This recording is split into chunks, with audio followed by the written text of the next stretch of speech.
ሰላም ሰላም እንዴት ናችሁ? ጋይስ ቤተሰብ ሁሉ አማን ሁሉ ሰላም። ምን ያለው በጣም ደህና ነኝ። እናንተ እንዴት ናችሁ?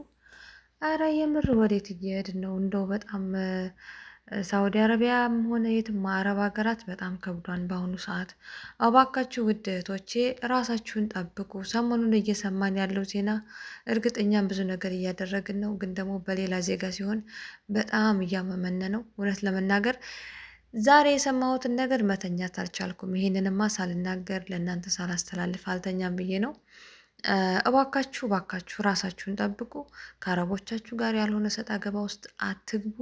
ሲቀጥል ደግሞ የሆነ እንከን ነገር ካለባችሁ ገንዘብ ምናምን አትበሉ፣ ጥላችሁ ውጡ እላለሁኝ። ዛሬ በዱባይ የተፈጠረውን ነገር በነግራችሁ በጣም የሚዘገን ነው።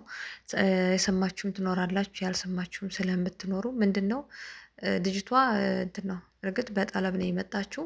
እዛ ከምትሰራበት ቤት ያሰቃዩዋታል፣ እርስ በርሳቸው ይጣላሉ ምናምን ከእህት ከወንድሞቻቸው ጋር ልጆቻቸው ጋር በቃ አላለን ቤት ውስጥ ሰላም የላቸውም። እና በመሀል ወርቅ ጠፋን ብር ጠፋን እያሉ ይች ልጅ ያሰቃዩዋታል ማለት ነው ሀበሻዋን። ከዛ ምንድነው የሆነው? ምን አለቻት መጀመሪያ ላይ 5000 ብር ሰርቀሻን አይደለም 5000 ብር ሰርቃነ ዝም ብለናት ነበረ። ሲቀጥል ደግሞ 2 የጣት ቀለበት አስቀምጬ እሱንም አደራ ብያት ወጥቼ ነበር ስትላት፣ ሞና ደግሞ እንዴት የሰው ልጁን አረብ ማለት ማንኛውም ሰው ልጁን ከሰራተኛ ጥሎ በሚሄድበት ዘመን አንቺ የጣት ቀለበት አደራ ብሎ መሄድ ምን ማለት ነው? ሲቀጥል ደግሞ 5000 ብር የሰረቀችን ልጅ ከአንቺ ጋር እንድትቀጥል ማድረግ ምን ማለት ነው? እጸድቅ ብለሽ ነው ወይ የምታሰሪያትኝ? ያ ማለት ሰዎቹ ውሸታም ናቸው። ውሸት ነው በቃ። ብርም አልተሰረቁም፣ ወርቅም አልጠፋ፣ ምንም አላለም። ብቻ የሚፈልጉት ምንድን ነው? ልጅቱን ለመግደል ነው። በቃ እኔ ላይቭ ላይ ሁኜ የምላችሁ እነሱም እየሰሙ ነው። በቃ ልባችን ተንጠለጠለ። ተመልካች ልነግራችሁ አልችልም። አረ እንደው ምንድን ነው እች ልጅ ደብድበው ታመልጣቸውና ክላሷ ላይ ገብታ በሯን ዘግታ ነው እንግዲህ ፈጣን ሆና ነው ልጅቱ ህይወቷን ልታተርፍ የቻለችው። ዛሬ በጣም ፈጣንና ሳላደንቃት አላልፍም። ከዛ በሯን ዘግታ እነ ሳራ ቤት መጥታ ፖሊስ ብደውል ሊደርስልኝ አልቻለም፣ እባካችሁን በህይወት የደረሱልኝ ስትል ከእንደገና እነ ሳራ ምናምን ሙኒት በጣም እናመሰግናለን የኛ ጀግና። በጥቅሉ እኔ በጣም ነው የምወዳችሁ እነ ሳሪቲ። እኔ እንትና ማለት አልፈልግም፣ እነ መሲ ሁላችሁም ማለት ነው።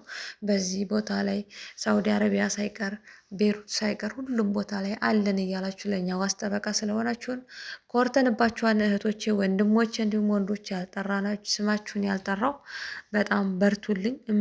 በቃ ከምንም በላይ እኔ ለእናንተ ቃል ያጥረኛል። አልምሁም ሙኒት ሄዳ ፖሊስ ይዛ ሄዳ ያለችበት ቤት ሎኬሽን ልጅቷን እንድትልክ አድርገው እነሱ በር እየደበደቡ ልጅቱ በር ቆልፋ እርሪ እያለኝ ማንም ሰው አልደርስላት ብሎ ገለው የት ሊያደርጓት እንዳሰቡ ፈጣሪ ነው የሚያውቀው። እንደምንም ግን የልጅቱ ህይወት ተርፏል።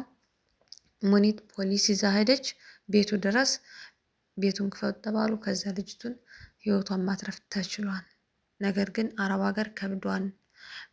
እባካችሁን በጠለብ እህት ወንድሞቻችሁን አታምጡ። ወንዶችም እየተሰቃዩ ነው፣ እህቶቻችንም እየተሰቃዩ ነው። በዚህ መልኩ ይቺ ልጅ ፈጣን ስለሆነ የሎኬሽን መላክ ስለምትችል መቀበል የት እንዳለች መናገር ስለምትችል ህይወቷን ልታተርፍ ትችላለች። ይህን ማድረግ የማይችሉ በርካታ እህቶቻችን አሉ። ድምጻቸው የጠፋ እህቶቻችን ወንድሞቻችን አሉ በጠለብ መጥተው። ስለዚህ እባካችሁን አቅም ካላችሁ ኢቃማ ፍሪ ቪዛ ገዝታችሁ አምጧቸው ወደሚፈልጉት ሀገር። አቅም ከሌላችሁ ደግሞ ለኔ በባህር መጥተው ይሞቱ። እንደዚህ አረብ ከሚገላቸው ለኔ በባህር መጥተው ይሞቱ። የምር ቀናቸው ከደረሰ ማለት ነው። ይህን ስል ህገወጥ መንገድን እያበረታታሁ አይደለም። ነገር ግን ይሄ ነው በቃ።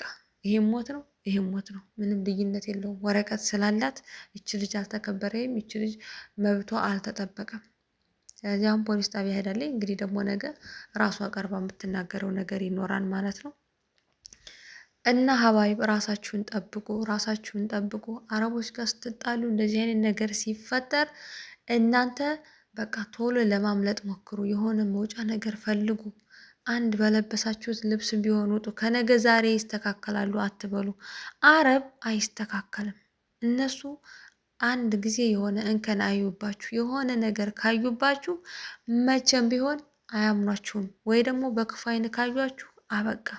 የሆነች ነገር ካያችሁ ጠለብን ብትሆኑ ከጠለብ ውጭም ብትሆኑ እራሳችሁን ማራቅ ነው ያለባችሁ። እኔ ለራሱ አንዲት እህቴ አሁን በዚህ 3 ቀን እንደዚሁ ገንዘብ ጠፋን እያሉ በቃ እርብሽ አረጓት ማለት ነው። በቃ አማራጭ የለም፣ ወርሽን ሙይና ትወጫለሽ ነው ያልኳት። አያስፈልግም ከቤት መቀመጥ ሰላም አለው። ህይወትን ይዞ መኖር ሰላም አለው። እንዴ ደግሞ እኛው በእኛ የሚደረገው ነገር አንሶን ይበቃን። እስከ ዛሬ በጅሉ ዘመን የእንትና ልጅ በጠለብ ዕዳ ይሄን ያህል አመት ጠፍታ ቀረ እየተባለ የ10 ዓመት የ15 ዓመት ታሪክ ፌስቡክ ላይ ቲክቶክ ላይ አፋልጉን ብዙ ነገር እያየን ነው። አሁን ያ ታሪክ መደገም የለበትም። ይበቃን። መንቃት አለብን። ራሳችንን መጠበቅ አለብን። እናንተም አትጣሉ፣ አትሳፈጧቸው። ሲጀመር እነሱ ጋርም መሳፈጥ አያስፈልግም። አሁን ከልጅቱ ጎን የቆመ ሰው አለ። በነገራችን ላይ እኔ ከልጆቹ ይሁን ከሴትዮዋ የእህቷ ልጅ ይሁኑ አላቅም አይዞሽ እኛ ካንቺ ጋር ነን የሚሏት አሉ ማለት ነው። ነገር ግን የቁርጡ ጊዜ ወደ ወገናቸውን የሚጠቀለሉትኝ። ስለዚህ እነሱ ውስጥ ጥላትና ወዳጅም አታብጁ። በቃ ትልቁ ችግር ደግሞ እኛ ጋር ማለት ከቤት ሰራተኛና ከነሱ መሀል ያለው ችግር ሊፈጥር የሚችለው ነገር ምን እንደው ታውቃላችሁ? እዛው እርስ በርሳቸው እየተጣሉ ለአንዳቸው ወገናችሁ ለአንዳቸው ምላስ የምታቀባብሉ ከሆነ ይሄ ህይወታችሁን አደጋ ላይ ይጥለዋል። ማንም ሰው ከጎናችሁ አይሆንም። የችግራችሁ ጊዜ እናንተውና ችግራችሁ ናችሁ የምትቀሩት። ይችሊ ፈጣን ስለሆነች ነው ያመለጠችው። በነገራችን ላይ ልጅቷ ፈጣን ስለሆነ ሎኬሽን ተላከላት። እናንተ ያላችሁት ከኔ ቅርብ ናችሁ፣ እንደዚህ መምጣት ትችላላችሁ አለቻቸው። እሷም ሎኬሽን ላከኝ። ገብቷችኋል? እኔ ለራሴ በድንጋጤ ውስጥ ሆኜ ይህንን ማድረግ አልችልም። ስለዚህ ይህን ማድረግ የማይችሉ ልጆች አሉ። የት ላይ ሄደው ህይወታቸውን ማትረፍ የማይችሉ ልጆች አሉ። ስለዚህ ራሳችሁን ጠብቁ። ከነሱ ጋር አትሳፈጧቸው። አስፈላጊ አይደሉም። ቦታ አትስጧቸው፣ ፊት አትስጧቸው። ሲጸየፏችሁ ተጸየፏቸው። ማን ናቸው እና እነሱ? ራሳችሁን አስከብሩ። በቃ አትለማመጧቸው። እውነቴን ነው። በጣም ስንቀራረባቸው፣ በጣም ስንለማመጣቸው፣ በጣም ስንሽጎጠጎጥላቸው ነው ከጭንቅላታችን ላይ ወጥተው ቤት ሊሰሩ የሚፈልጉት። አንድ ዕቃ ጠፋይ ካላይ ትታገሳታለህ። በሁለተኛው ቀን ልትደግም አይደለ በለመደው አፏ ማሰላማ እናትዋ እኔ ሌባ አይደለሁም ብላችሁ ራሳችሁን አስከብሩ። ግን የሆነ ዕቃ ጠፋ ተብሎ ዝም ካሉ ዝም አትበሉ። አገኛችሁት ወይ ብላችሁ ጠይቁ። ደግሞ ዕቃ ጠፋ ተባለ። ያ ዕቃ ጠፋ ሲባል የሚጠይቁት እኛን ነው አይደለ? ከዛ ዝም ሲሉ ዕቃው ተገኘ ወይ ብላችሁ ጠይቁ። አልተገኘም ካሉ የት ሊሄድ ይችላል? ከአንዴ ሁለቴ ህዩዋቸው። ካልሆነ ደግሞ ተዋቸውና ውጡ። ከህይወት የሚበልጥ ነገር የለም። አስባችሁታል?